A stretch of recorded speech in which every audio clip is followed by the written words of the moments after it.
jusqu'à 13h30. Les gossip hop de Move, très actu, les infos hip-hop du jour servies en streaming parce que Spotify vient d'annuler sa nouvelle réglementation sur la conduite des artistes, Guéran.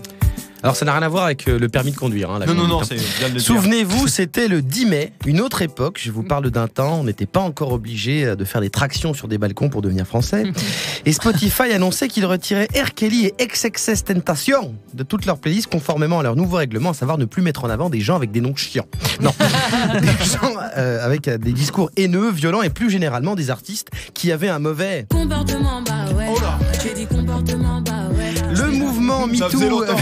Bah oui, et les disques d'or, un peu de SACEM, ça oui. fait plaisir. Le mouvement MeToo avait applaudi cette décision. Du côté des maisons de disques et des labels, on avait une réaction un peu différente, un peu genre gueule de bois du Nouvel An.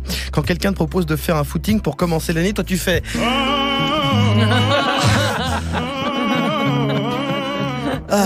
Et depuis, gros débat, est-ce que le rôle de Spotify est de censurer? Et surtout, doit-on séparer l'artiste de son... comportement, Oh le lourd. Bah, content Aya Nakamura. Ah bah oui, attends. Elle prend de la SACEM. Mais la question ne se pose plus. Spotify annonce aujourd'hui que ce nouveau règlement dégage. Ouais, ils reconnaissent qu'ils voulaient bien faire, mais eux-mêmes disent que les nouvelles règles étaient trop floues. Parce que c'est quoi les discours haineux? Exemple, quand Booba dit... Je lui attache les mains, c'est ses fesses qui applaudissent. Est-ce que c'est misogyne ou c'est une proposition d'activité sportive innovante? Par exemple, pour le gainage, la coordination, on ne sait pas. Ou bien Zaz, est-ce que c'est pas une incitation à la haine? Des Rasta blancs, on ne sait pas. Il y a débat. Et puis si R. Kelly dégage, pourquoi pas Chris Brown qui tabasse des fans, Michael Jackson ou même Usher?